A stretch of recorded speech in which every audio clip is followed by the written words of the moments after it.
So welcome to today's podcast on how to be more creative as a graphic designer. Now this is going to be more of a relaxed kind of approach compared to my usual videos.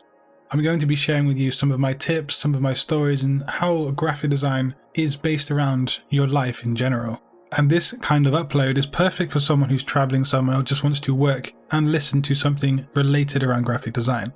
So get comfortable, grab your favorite drink, and let's dive into some creative discussion. But briefly, a quick word from today's sponsor. Later in today's video, learn how you can get access to Skillshare Premium. Now, Skillshare is an online learning community with thousands of different courses across a wide range of creative areas. These are things like logo designing, just graphic design in general, web design, photography, and so much more. So yeah, stay tuned to the very end of today's video to learn more. So one of the things I used to encounter a whole lot in my design career was hitting that creative wall. It's that kind of invisible barrier that prevents you from getting to your end solution or your end kind of concept you have in mind. Where it could be you can't even come up or generate that end concept. This doesn't just happen to you, it doesn't just happen to designers. It happens to writers, it happens to almost every creative in every creative field that you can think of. But let me ask you this question. When you last had a creative block or you hit a creative wall, what did you do about that situation and how did you handle it? One of the issues preventing you from tapping into inner creativity could well be where you're sat right now. I want you to close your eyes and imagine your desk, your workstation. When you think about this place, do you get a feeling of comfort and welcoming? Is it somewhere you feel comfortable in being?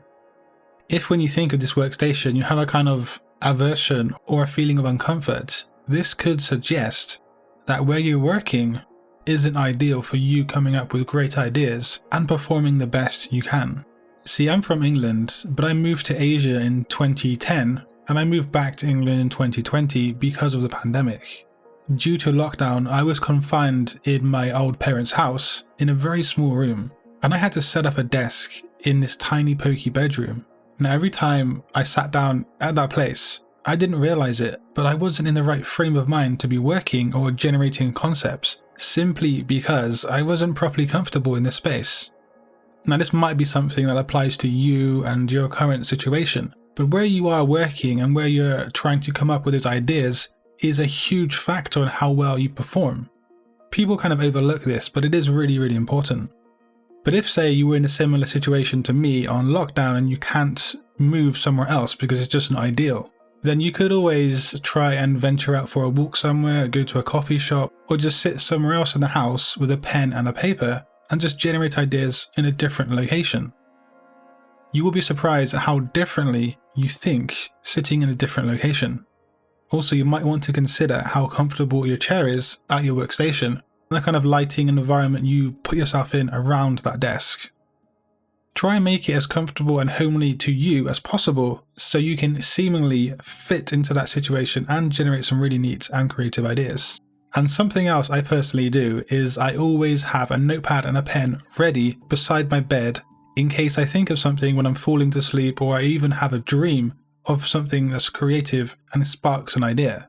And if you are super uber serious about being creative, you might even take your notepad to the restroom and jot down some ideas whilst on the toilet.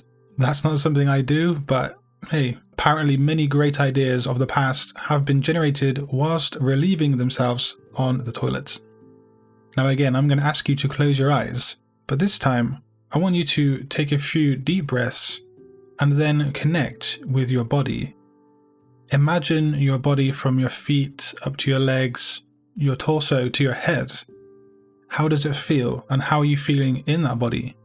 Do you feel like you're tired and lacking in energy and drained? Or do you feel really upbeat and ready to go? So something I found out for myself in the last 15 years of my career is that if I'm lacking in energy, then my creativity is going to be lacking as well. People underestimate how much energy it takes to sit down at a desk and work on a computer. People who have never done this for a job just simply don't understand. They think it must be so relaxing sitting down all day and just working. But due to all the micro things you need to do, organize and think about, you use up so much energy just by thinking. And so if you are lacking energy, you're not going to have that power there to think up new, creative, original ideas. And what things can actually limit our energy? Well, of course, people who don't exercise and who are kind of stagnating all day sitting down will actually have less energy in general than people who exercise regularly. This is due to metabolism and the constant movement increasing that metabolism. Also, someone who doesn't sleep well at night is going to have less energy throughout the day than somebody who does sleep well and to enough hours. And of course, what you put into your body is going to reflect on how much energy you have and how good you feel. When you feel good and healthy, then your mind and your thinking will be better as well. And if that's good, then obviously your creativity is going to be good too. What I'm actually saying in this section is that if you want to have good ideas and you want to come up with promising creative designs, is that you want to take care of your body and how you feel. Again, this is something many designers overlook, and it is a pretty big link and connection between mind and body and what you make. Is inspiration a double-edged sword? And by inspiration, I mean looking online for inspiration resources or previous or past existing designs that someone has made. I mean, yeah, sure, you can see a design, then get inspired and make something else on your own. But does this kind of limit creativity? If you're looking at a specific design, then aren't you going to narrow what you produce at the end result down to the confinements of that inspirational piece? Now, I personally think inspiration is pretty important, and it can be a thing that brings you out of that creative block and brings you into, a new direction of creativity. So having a good, solid inspirational sources to look at is very helpful, but sometimes I do think it can be a double-edged sword and it can actually limit creativity. I remember back in college, I must have seen the Helvetica typeface somewhere, and it really inspired me. I think it was on a poster actually.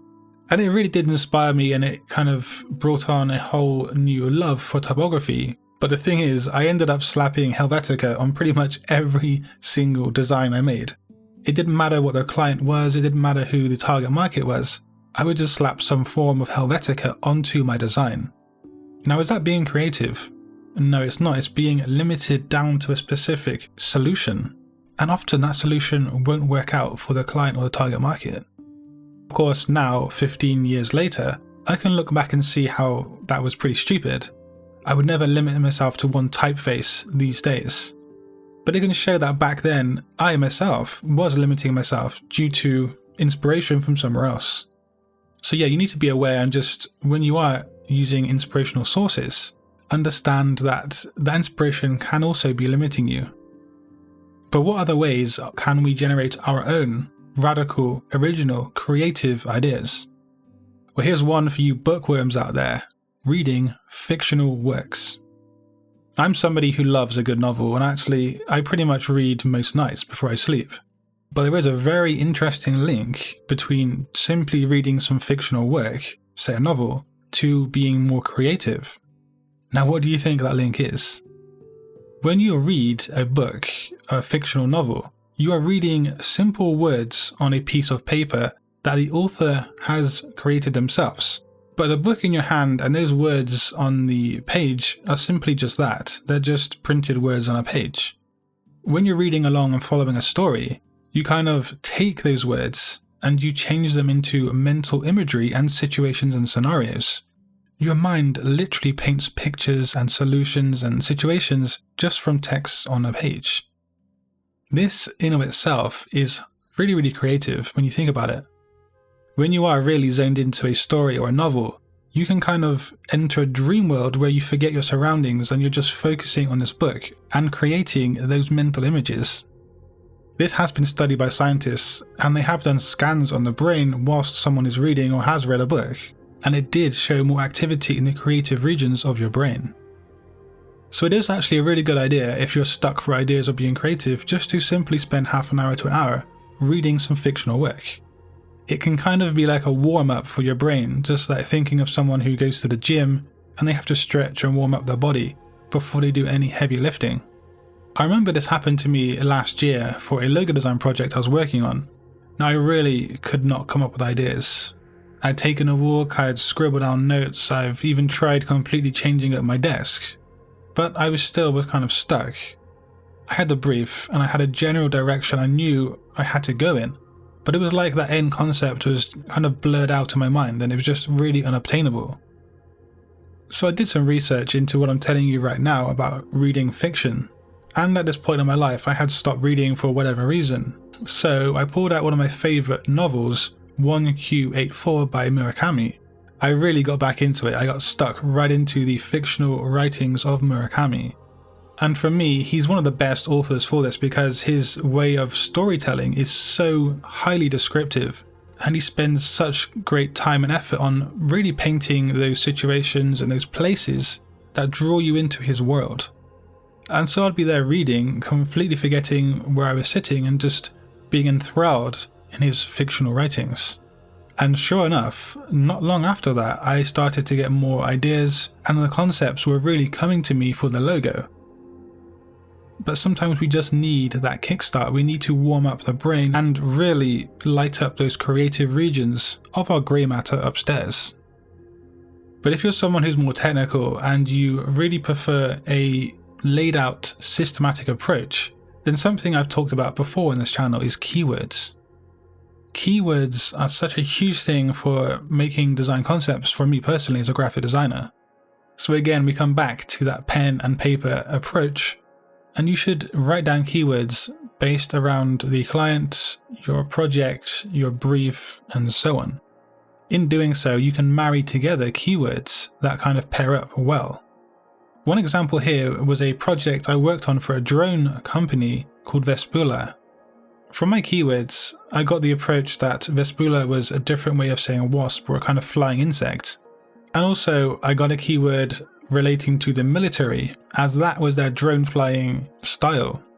So I merged together wasp and military to form a very geometric, strong logo symbol.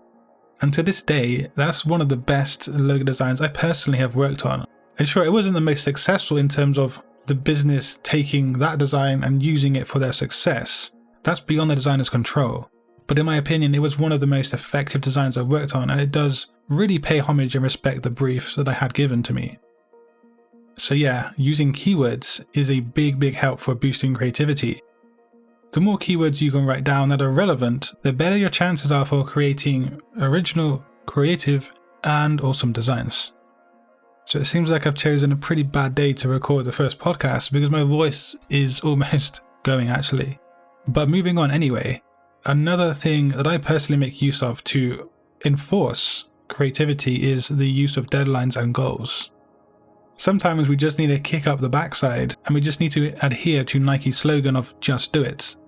If you have a deadline and a goal in place and you keep reminding yourself of that goal or deadline, then you're kind of forced to come up with something.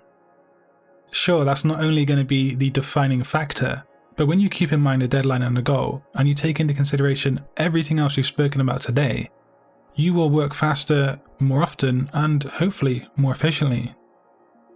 If you set a deadline for, say, the 7th of May, you might even have 3 weeks before then, and you don't want to start work until, say, 4 days before the deadline. Yes, this is called procrastinating, and if you do have the time to work on something way before the deadline, give yourself a secondary deadline that is earlier. If a designer is being rushed, the likelihood is they won't make the best design work they can. Yes, some of you out there will work better under pressure, but for most of us, it's not going to produce the best designs.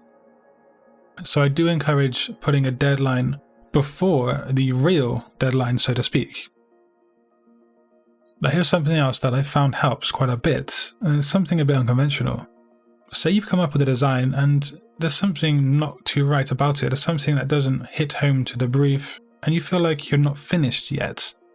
Well, send that design to a friend or a fellow designer or even a family member and get them to do this. Ask them to send you 3 things they like about your design, 3 things they don't like about it, and 3 things it reminds them of. When you have this returned back to you, firstly you will know what works in your design according to them and what doesn't. But also you have something they linked mentally to your design. And those links are a different perspective from somebody else, and it could trigger a whole new direction for you on your design. It might come back to that thing of 2 heads are better than one. Now here's something many designers don't think about, and that is inspired by a quote by John Cleese. If you want creative workers, give them enough time to play. So what does this quote mean to you? Well, to me, it suggests that someone who has their own free downtime and can relax, let their hair down or whatever, will produce more creative work. If you're stuck in your office 14 hours a day, every day all week, you're going to get burnt out and your brain isn't going to work properly. And so those ideas won't come. It kind of goes back to that thing we spoke about earlier about being too tired and not understanding how your body is feeling. We all need downtime, we all need to do things we enjoy and have fun and relish in doing. And so if you understand that and do give yourself that time, other parts of your creative life will benefit from it as well, without a doubt. So next time you're sat there at 2 a.m. pulling your hair out, staring at your computer screen, probably best just to go to bed and then wake up early and do something a bit fun for a few hours, and then get back to the task at hand. There are so many designers out there, and there's a huge expectation to produce good things. I feel like many people are afraid to fail. I know it's hard when you spend a lot of time on something and you think it's great, but then other people kind of shoot it down, or you realize that no, it's not that great when you compare it to other design works out there. The thing is, we all fail. Even people such as Steve Jobs, Bill Gates, and so on, these people who have built up multi-billion dollars of wealth, they've all had ideas that failed, they've all done things that have completely flopped. And that's just part of being human, it's part of the whole experience of learning and, trial and error and so forth. If only you could see the amount of things I've done that were failures in the past. I mean, even before this YouTube channel, I had a completely different channel unrelated to graphic design, and that completely failed. And looking back on it, it was pretty terrible actually. So simply being afraid to fail can hamper or prevent creativity. You might be scared to produce something to your full ability, or you might even be scared to produce anything. I think of it as stepping stones. The last stepping stone is that a really awesome design. There are stepping stones to that final one, and those stepping stones must be walked across. And yes, you might slip into the water and you might get your feet wet. But when you get to that final stepping stone, you can look back and see how you've improved along the way. So never be afraid to produce something, and don't be afraid that what you produce is going to suck, because you need to suck to begin with to get anywhere good. Now going back to the point of having a notepad and pen with you quite often, a lot of the time people get ideas or they get creativity and they just let it kind of drain away. They do nothing about it. I mean, how many people have had great ideas in the shower or somewhere else, and then they just get out of the shower, get dried and get dressed and forget about it? Pure, awesome creativity should never be wasted. So when you do have a great idea, don't just waste it and forget about it. Turn it into something, harness that creativity and let it run. This is what separates a lot of the great designers from the really average or novice ones. The ones that really make use of that creative spark end up creating fires. I hope this podcast has been a creative spark for you and it's opened your eyes in some way. I would have liked to talk for longer, but my throat is really playing up. So the sponsor of today's video is Skillshare.